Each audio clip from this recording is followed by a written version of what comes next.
What's up, Supernatural superfans? It's Nate and Krissy, your hosts of Gank That Drank, the Supernatural Drinking Game Podcast. It's the podcast where we make up drinking game rules for a favorite episode of our favorite show, Supernatural. We recap the episode for you and let you know how all the rules played out. Then we let you know the drinking game rules for the next episode, so you can play along. But we want to talk to you today about becoming an exclusive member of Gank That Drank, a Supernatural drinking game podcast. Becoming a member is just $5 a month. It's easy to do, and it helps keep the podcast going, bringing you more fresh drink to gank. Or gank to drink, whatever. One of those two. Plus, members get every episode early and ad-free, with some extra bonus content at the end of each episode as a member exclusive. We play games, we talk trivia, we chat about what we were watching besides Supernatural. We talk about our lessons learned from each episode, and sometimes give you a geographical zoom in on the towns or areas the episodes take place in. We have fun! Ha ha ha ha. And we gank those drinks, and we want you to be a part of it. So join us and become a member at truestory.fm/Gank That Drank. And when you're out there in the world saving people and hunting things, you know, the family business. Keep the Gank That Drank motto in mind. Be excellent to each other and party on, dudes.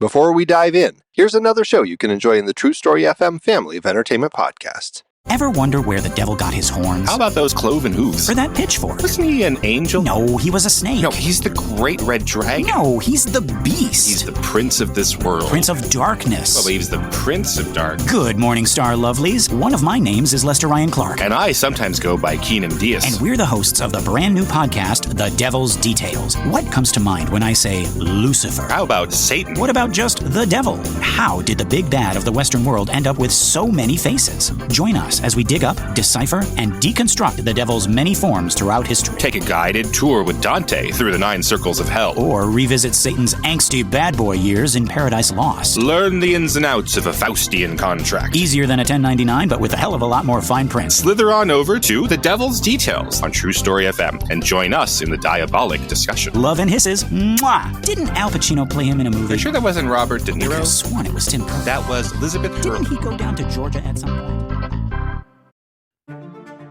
Hey, psst. Hey, you see that Snickers over there? No one's looking. You should just take it. No! Don't listen to him, my son. That would be stealing, and stealing is a sin. Sin Schmin, it's a friggin' Snickers bar. You deserve to have it. Sinning really satisfies you. Repent, my child. Virtue is the only real snack worth savoring. For that candy bar is merely a gateway to nougat damnation. Has this ever happened to you? Listening to the devil on one shoulder and an angel on the other, and you're not sure what to think? Then we're here to help. I'm Pete Wright.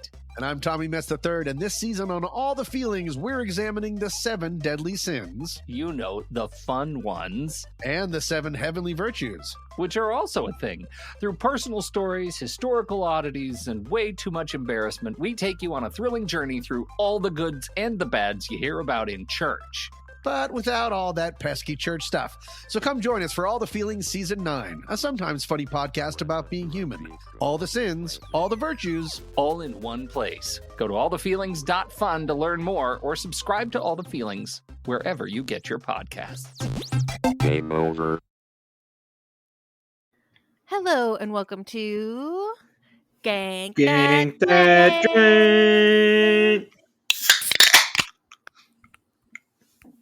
a Supernatural drinking game podcast. It's the podcast where we make up drinking game drinking game episodes. Yep. For the rules of our favorite show, Supernatural. We recap the episode we played for you to tell you how all the drinking game rules played out. We give them scores at the end, and then we tell you what's coming up for next week. Yeah, we should start rating the games like 1 out of 5 or 10 or something like that. Okay. I don't know. I might feel bad about how often I give myself not great reviews. Oh no. Yeah, no, it'd be fine. Krissy, who Nate. are we? Well, you're Nate McWhorter, a teacher and helper and performer and doer of all things at the Neighborhood Comedy Theater in downtown Mesa, Arizona. Oh, I sure am. And I believe you are Krissy Lenz, the proprietor and doer of most things at the Neighborhood Comedy Theater in downtown Mesa, Arizona. Correct?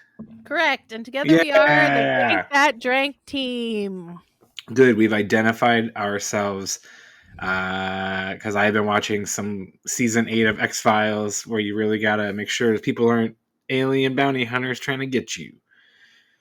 And I am not an alien bounty hunter. Okay, good. I'm glad. That you would look like a big beefy guy. Remember they all looked the same? Anyway. Yeah, they all look like a dollar store Arnold Schwarzenegger. Yeah. Yes. It's very like, yeah, that guy looks like a low def Arnold. Mm-hmm.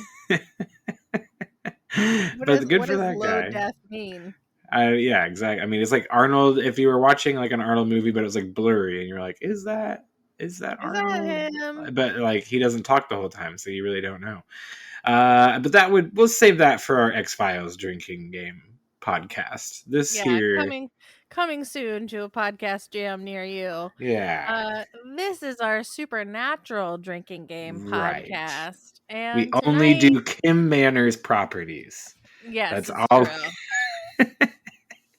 That'd be funny. Tonight is my episode, Krissy. It's your episode. It's the penultimate. It's the conclusion of the Chuck train for a brief pause. Yes, it is the ultimate kind of like, yeah, it's Chuck. You think at this point in time, obviously in season 11, and you're like, geez, how many more seasons can this show go?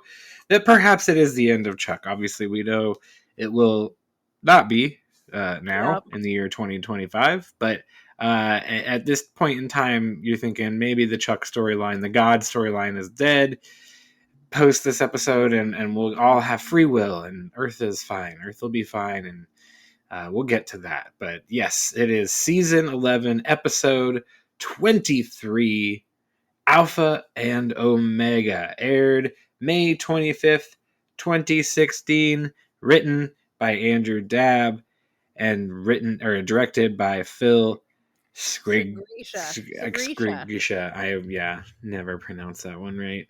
And it's a fine finale. It's a fine finale. It ends on a cliffhanger.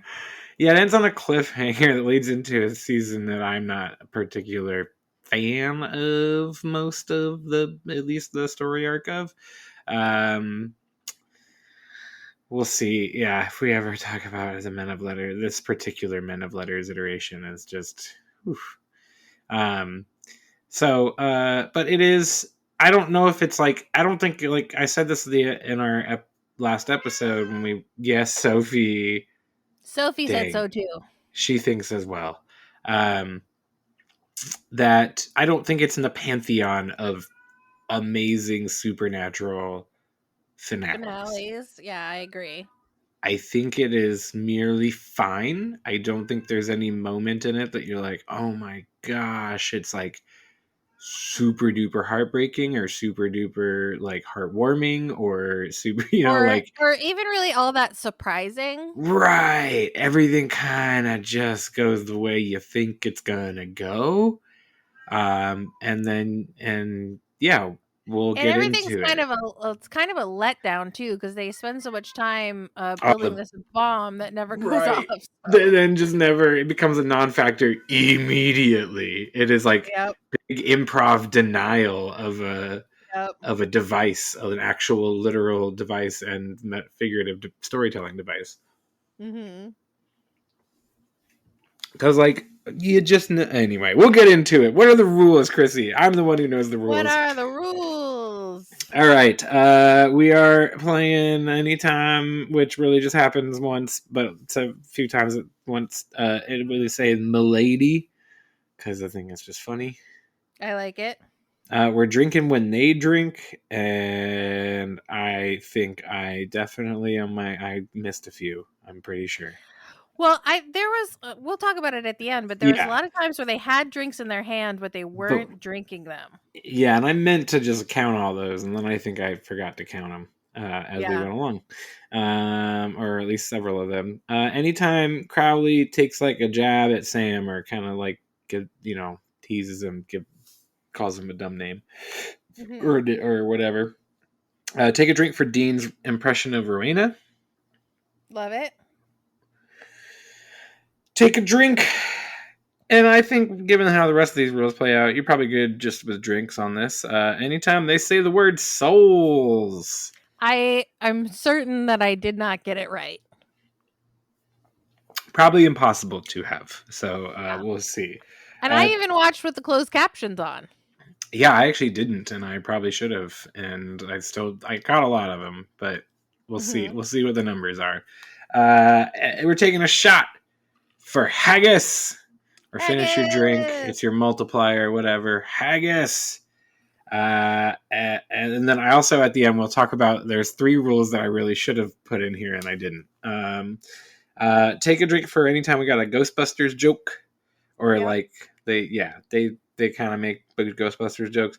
And then drink anytime we see the Soul Stone.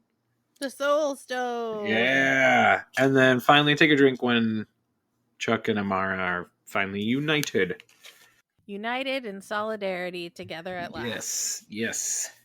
So them's the rules. Krissy, are you ready to do this? I am ready.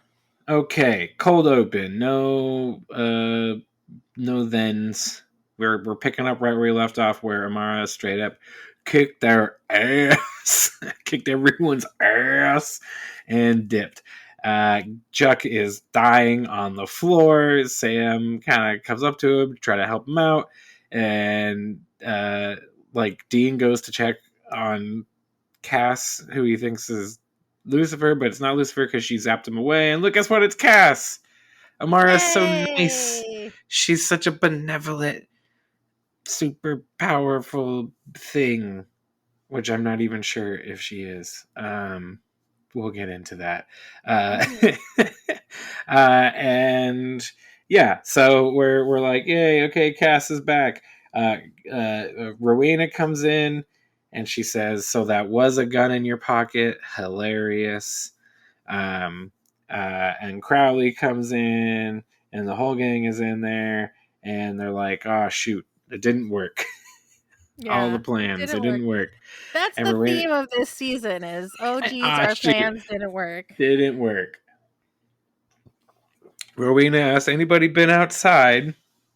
Taking a look outside. And they go outside and the sun is fading. Supernatural. The sun is dying. Dean... Chuck zaps them all to the bunker. He apparently still has a little power left in him. And then Dean needs a drink. Dean immediately goes, and he's got a 6-pack in the fridge, gets a drink, and he's like, the sun? Which I'll always say, it's ridiculous for them to keep 6-packs around. They need to be buying cases. Yes, they should be buying 30 racks at the Walmart or the Hy-Vee or whatever is there in Lawrence. Get them on holiday weekends at $16 for the 30 rack. Why are you buying 6-packs? The way they go through it, that is, yes, always agree, Krissy. Yeah. I'll point it out every time because it never doesn't make me go eye roll. Right. And you would think they could have like a big old beer fridge in somewhere in the bunker, right? Yeah. It's like just for beer. Always so you can put all the beer always cold, right? Then he's like, it's just 6-pack at a time. And he runs out quickly. He's like, I gotta go get more. Like, what are we doing, guys? You have unlimited money. All right. So he's like, Dean says, like, I'll take on vamps and monsters and all these things, but the sun, like, I can't do anything about the sun dying. Which I thought was a great line, because he's like, "Give me something to punch, shoot, or kill, and I'm your man." But what can The I do about the sun? sun? And it was just like Dean finally being like, "There's something I can't punch." Yeah, it really is a good moment, and it's a good, like, oh man, what are you gonna do? So we cut to London, foggy London town, which isn't foggy, it's just also not very well lit. Which is like, how could the people in London tell? Most of the time it's cloudy. Anyway. Um, a woman is like getting out of her car, or like this is where we get the miladies. She comes home to her child, and the nanny says, "Oh, welcome home, milady." She says, "Don't call me that. You can call me by my real name," which I totally even forget if she even said. I forget what it is. And yeah, so we get the milady back and forth a few times. I count 3. Spoilers I counted for 3 the end. too. Boom. So yeah, as she sits down, she has some tea, our London lady, and she turns on the news, and the news is like, as you know, the sun sometimes goes through periods of flares and not flares, and this is simply just a time of not, yeah. And it's like, she's like, as if she gets a call, and they're like, this is like 2 scenes kind of split between, anyway. She gets a call and she's like, really? Is this the best use of our resources? And they're like, yes. And she's like, shoot, I have to go. Like, I just got home and now I have to go. She very much seems like a rambling woman of Rambling lady. letters. She's a Rambling rambling milady. lady. But we see her in her work, special secret woman of letters work area, where she has a whole, like, Charlie Day from Always Sunny in Philadelphia meme of Sam and Dean, and All Sam and Dean's mugshots. Yeah. yes, and all the yarn and everything. So she's been hunting the boys. So we're like, oh, new character, new situation. Obviously, we're beyond the seasons where we're wondering if we're going to get renewed next season or not, and we're setting up future seasons. Groan. Yeah, grown. Groans about season 12. Rowena is, or back at the bunker, Rowena is like trying to take care of Chuck, and Crowley is like, careful, she'll turn on you. She's using you. She always just uses men, and that's why, like, the Crowley Rowena dynamic is always interesting and funny to me. Asparagus. So Rowena is saying, yeah, no, tea always helps. And they're all sitting around. They're just trying to think, how are we going to beat Amara? And as they're banting about ideas, someone asked Chuck, like, well, or basically they're like, we can't trap her, so we have to kill her. And Chuck's like, and they're like, is there a way to hurt her? Does she have a weakness? And he's like, I guess light. And they're like, oh, you didn't think to mention this before? Let's get a bunch of Christmas lights. Yeah, let's get Clark Griswold over here, and we'll do it. There is this great moment where Rowena and Chuck are having like a parents, like, while they're having their tea, they're like talking like, kids, because she's like complaining about Crowley, or she's like telling a story about Crowley when he was a little baby, and then yeah, Chuck obviously has, all of the God stuff, and so there's a great line from Crowley where he says, "I'm so happy the world is ending," and he takes a drink. So take a drink. Yeah, I'm so happy the world is ending. Yep. They're like kids. I just love that little moment. I love that in this episode of, like, it's like serious and stuff. They still have funny little moments. It's not all They do. And doom Crowley and is gloom. always just such a source of joy. For the King of Hell, he's a beacon of joy. Yes. For me. Yes, absolutely. I love Crowley. So they are kind of, Chuck is like, light. You need like a bunch of light. This 10,000 suns, the power of 10,000 suns on going through a supernova. And so they're like, well, how are we gonna get all? And Dean's like, well, whip him up. You're God. And he's like, kind of can't. I'm sick. I'm not feeling well. I am calling out today. That should have been so. One of the rules I think I should have made should have just been like Chuck moaning and groaning. That should have just been a rule because like there's a lot of shots of him just like looking sick, looking bleh. Feeling puny, as my grandma used to say. Yes, and that's what he is doing, or at least pretending to be doing. In my opinion.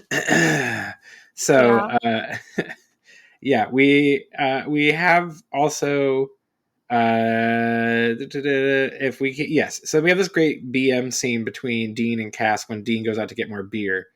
Dean and Cass in the car where Dean's like, you're our brother, like we love you, man, like just so you know, you're no longer like our pet like we used to think of you.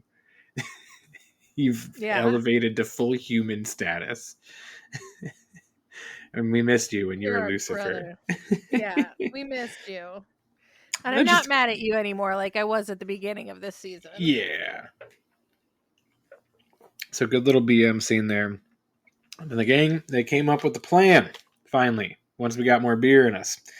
They come up with the plan, and that is souls.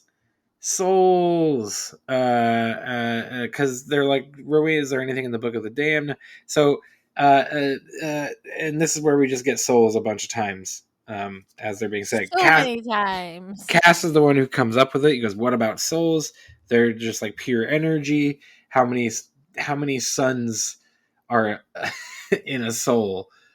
And basically they're like a few hundred. I don't know.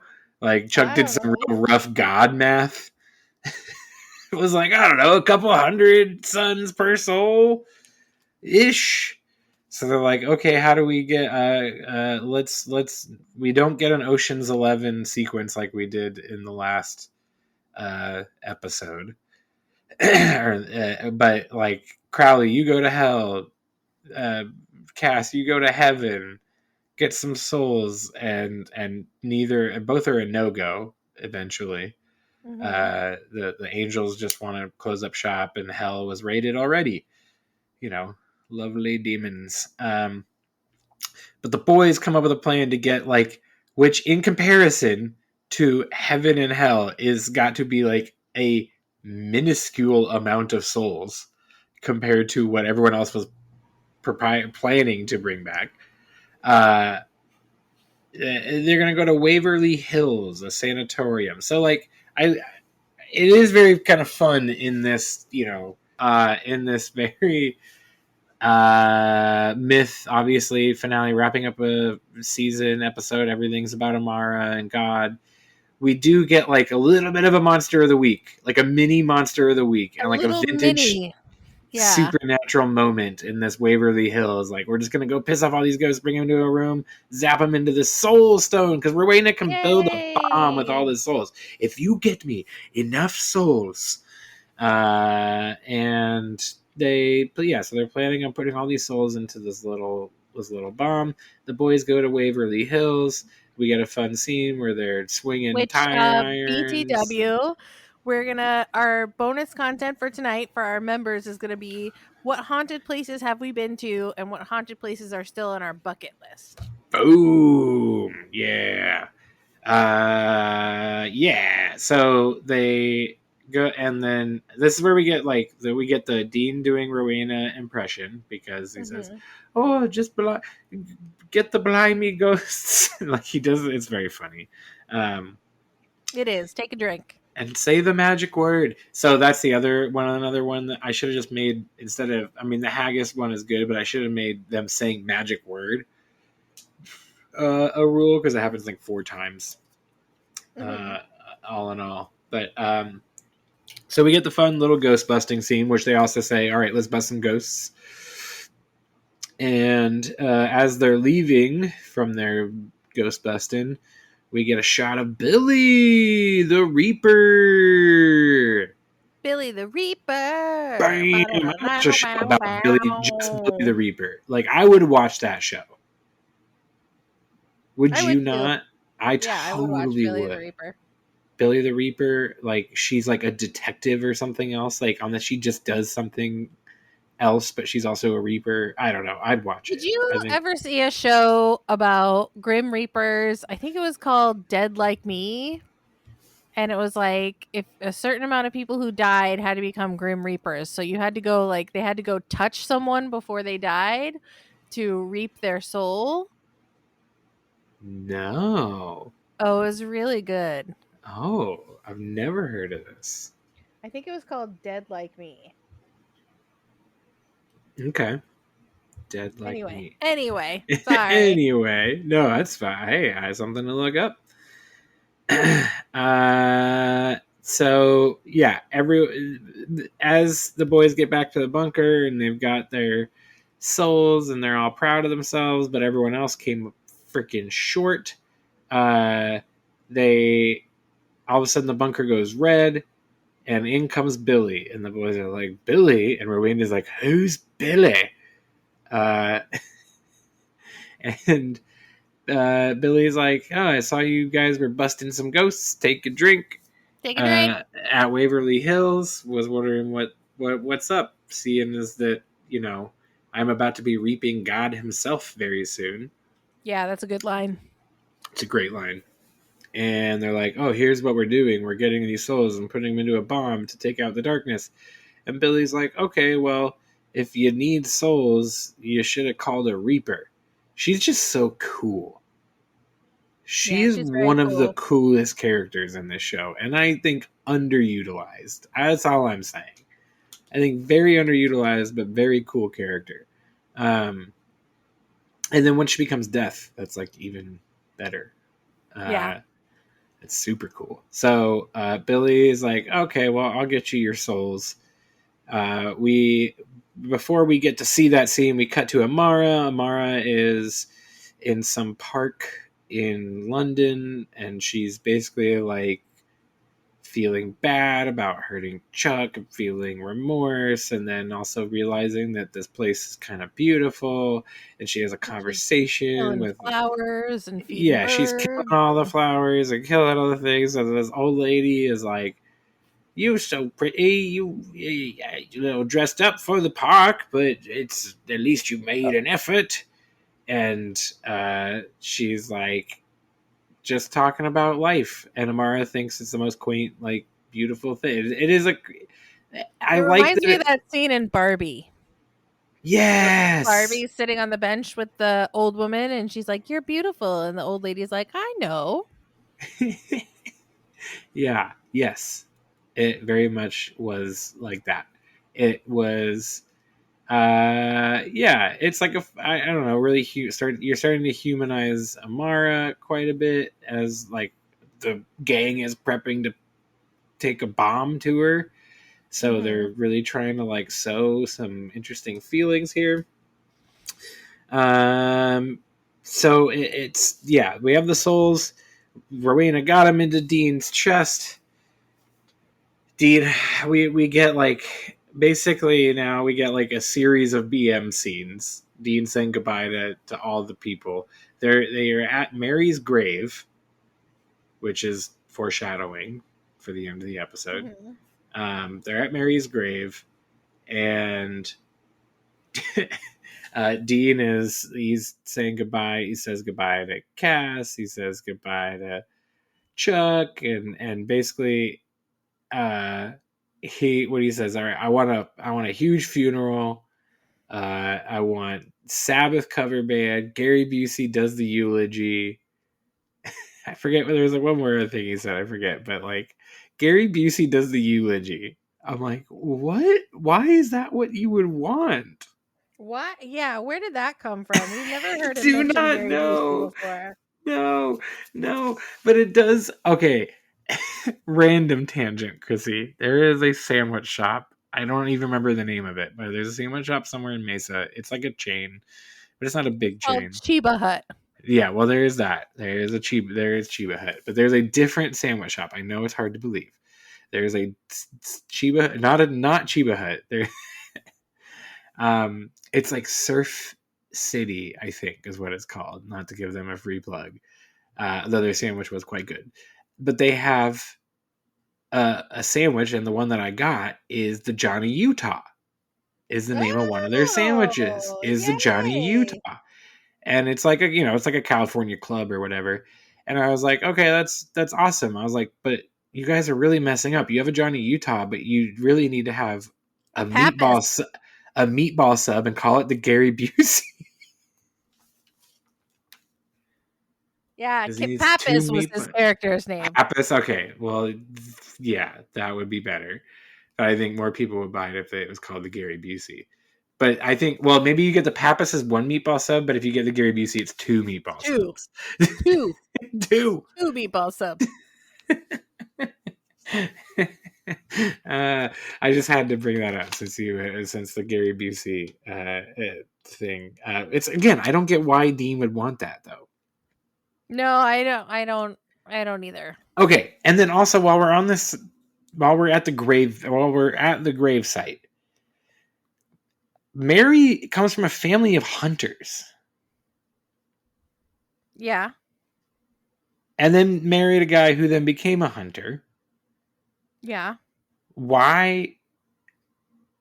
Like, is it just a headstone with no... Do you think it's a headstone with no body? Like... Oh, yeah. They definitely salted and burned and cremated I mean, she burned. That was, like, literally how she died. So then I'm like... But then... I guess the darkness just plucked her back from heaven or whatever. Levea, like, I don't know. Like, that's, I guess, what I'm sitting there going, okay, well, she's got a headstone. There's no John headstone.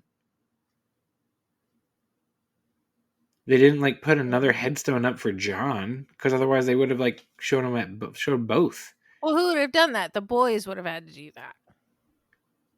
True. So, yeah. And by that time, they wouldn't have. Okay. All right. I'm on board. So yeah, Dean says all his goodbyes.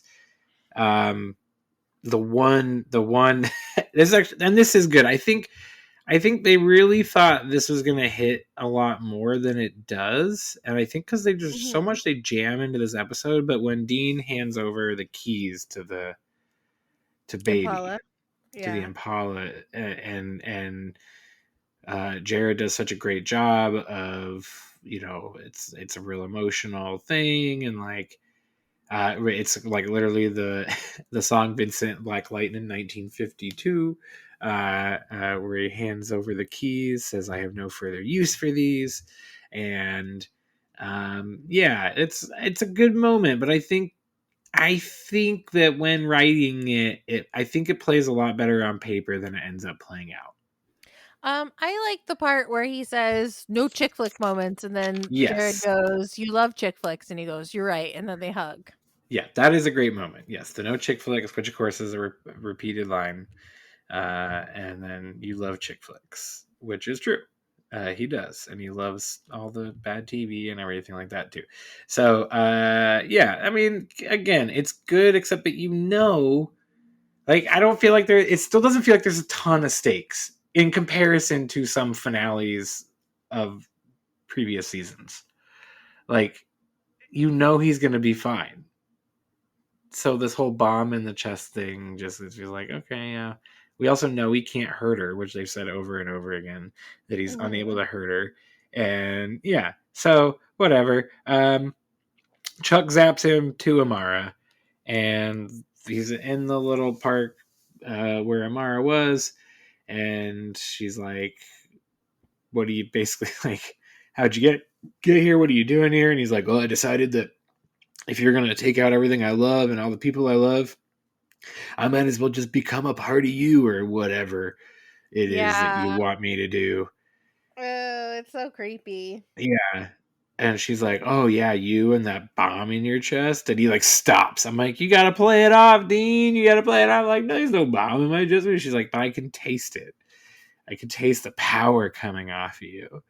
And he's like, "Okay, well, uh, bomb plan failed. That was plan B. Plan C, bargaining." Yeah, Plan C therapy talk, which the boys have gotten so good at. Oh, really good at, really good at. And he's basically like, "Look, Chuck doesn't want to hurt you. He loves you. He sat me here, but like, he didn't want to. He doesn't want to kill you.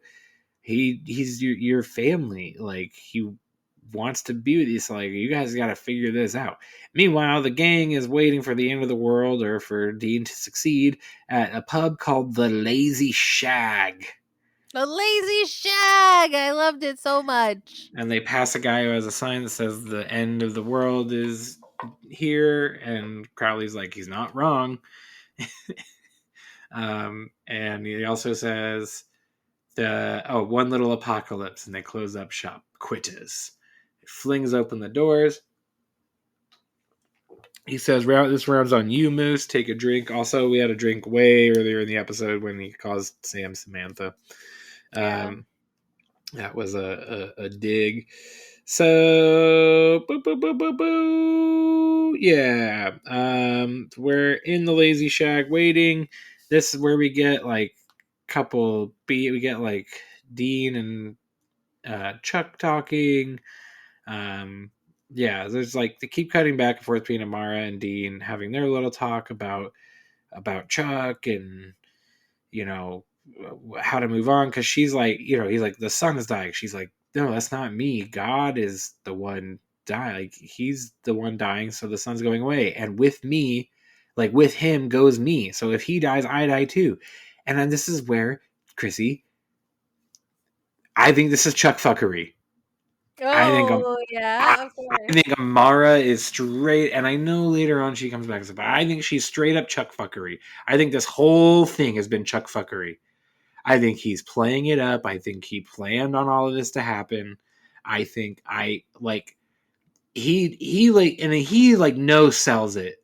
I think I mean Rob Benedict does a good job of kind of no selling it, of like I don't know, he's the one who basically created her too.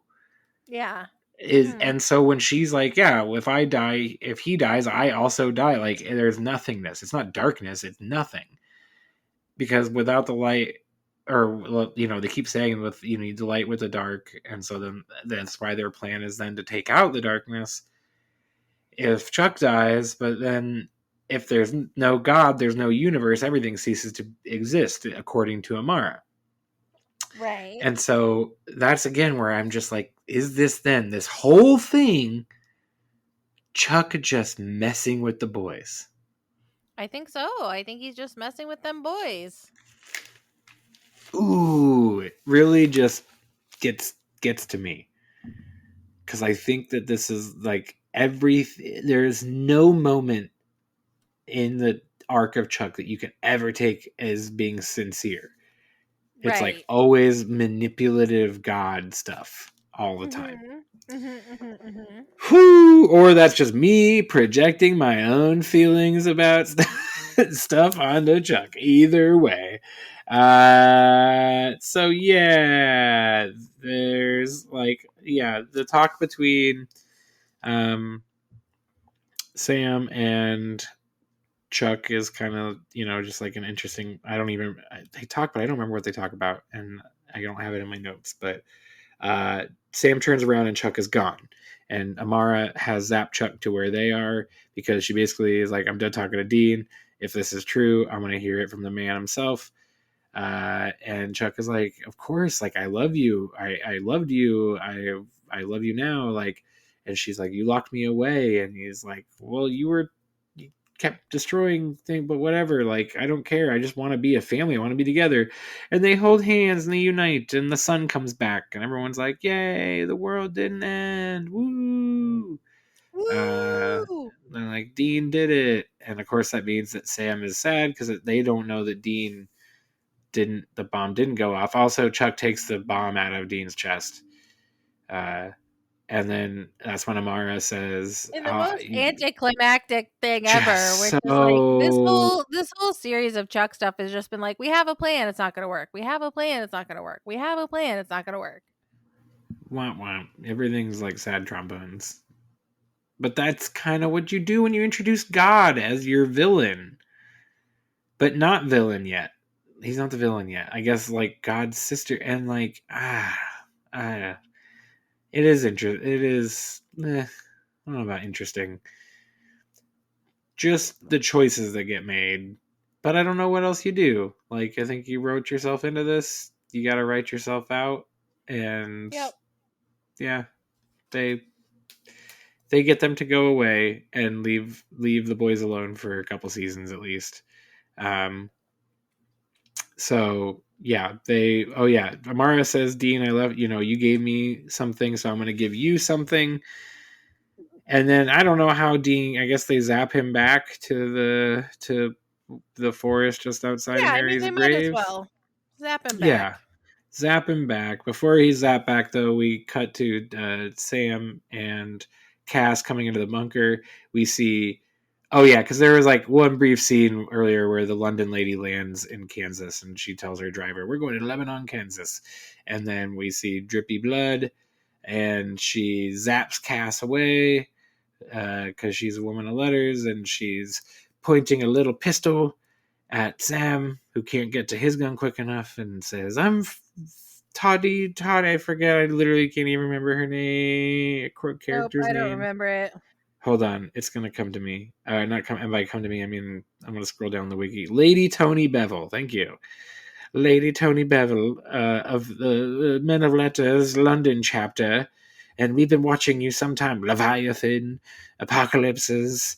You boys, we like to keep our heads down and don't do anything. You boys are out here. You're a hopped up hunter. You're a jacked up hunter playing with things he doesn't understand.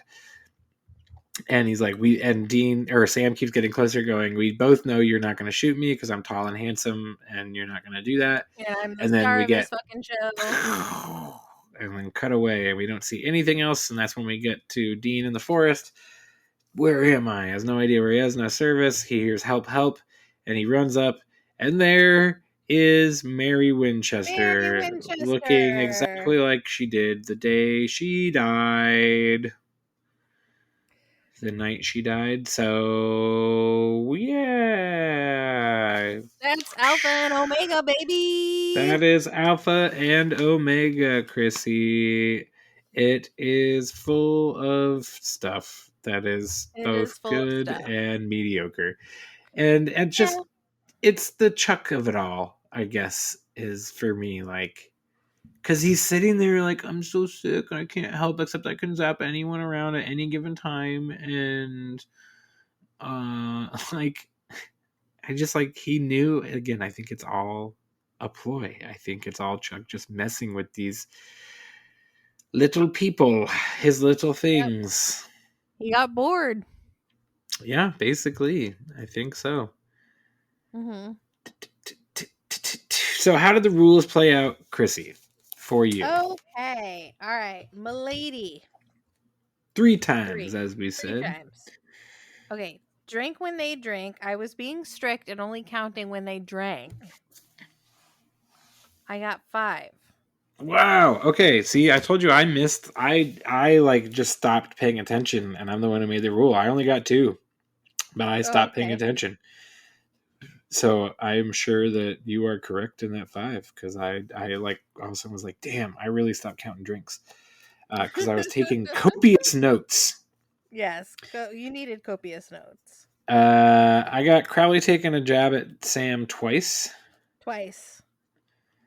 Dean's Rowena impression happens once. Yep. All right. How many times did they say souls? 11? I got 12. Okay, so we were really close. Really right on there, yeah. Taking 1 drink, shot, finish your drink, whatever, for Haggis. I got 2 Ghostbusters busting jokes, same, things. Same. And then I got 4 sightings of the Soul Stone. Oh, I got 5. Oh, I think I definitely missed one. And then, of course, they are united at the end. That is one time. And then, I think we should have played, and if I had really done a better job of designing the game, anytime Chuck is like looking down, Downtrodden. downtrodden or sick, whatever, when they say the words magic word, and then anytime it's just like a shot of the sun or someone looking up at the sun. I should have done that. Oh, that would have been a good one. That would have been a good one, yeah. And I just didn't. I don't know why I didn't do that. So yeah, that is the end of season 11, Krissy. I love it. Good job. Okay. What's next? Coming up next?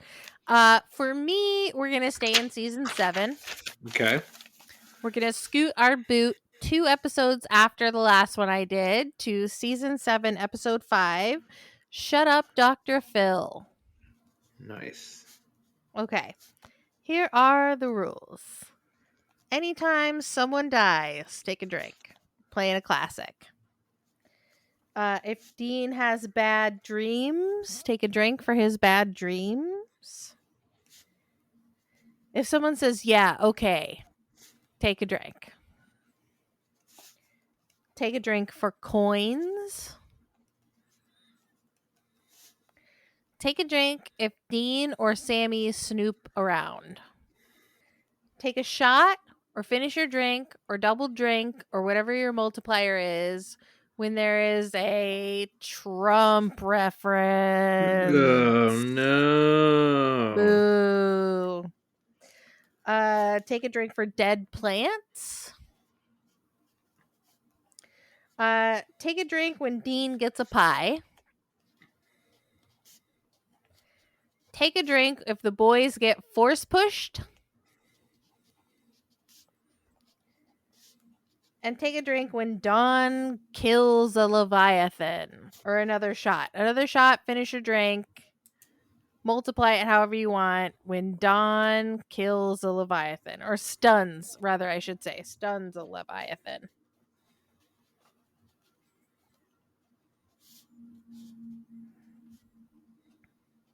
Okay. Okay, so that is our episode for tonight. Thank you for being with us. We appreciate you staying all the way to the end and listening to the rules for next week. We hope you enjoy playing along with them as you watch the episode, season 7, episode 5. Shut up, Dr. Phil. Nate, tell the people where they can find us in the real world. You can find us in the real world at the Neighborhood Comedy Theater in downtown Mesa, Arizona. We do improvised comedy on Friday and Saturday nights. Heck yes, Hopefully we do. soon. Yeah. Go to... Oh, what? Go ahead. No, keep going. Oh, go to nctphoenix.com for details about where and when those shows are. Do it. Come see us. We would love to see you. Tell us you're a Gank That Drank listener, and we'll give you some free popcorn. Oh, please, yeah. I'll give you the rest of the popcorn at the end of the night for free if you tell us that you listen to Gank. That'd be I'd faint. I'd faint if someone came up and told us that they listened to Gank. I'd be like, Yeah. Really? Yeah. I'll buy him candy. I'll buy you a beer or whatever. I got you. You're beating Nate's VIP for the night. That's right. You can listen to me on my other podcast, the Most Excellent 80s Movies Podcast. We've been having a real run of it this season. We've done Empire Strikes Back and Return of the Jedi. We've done Tron, Little Mermaid, Blue Velvet. Like, we are, for some reason, just pulling out all the stops and doing all the movies we've been saving. So give a listen over at True Story FM, where you can also become a member. If you're a member, you get ad-free episodes a week early and with bonus content. And you can just support the podcast. So tonight we're going to be talking about our favorite haunted places that we've been to and haunted places that are still on our bucket list. And thank you so much. Please take a moment to like, rate, review, subscribe, tell a friend, tell a neighbor, tell God if it happens to be hanging out in your bunker. And when you're out there in the world saving people and hunting things, the family business. Keep the Gank That Drank motto in mind. Be excellent to each other and party Party on, on, dude.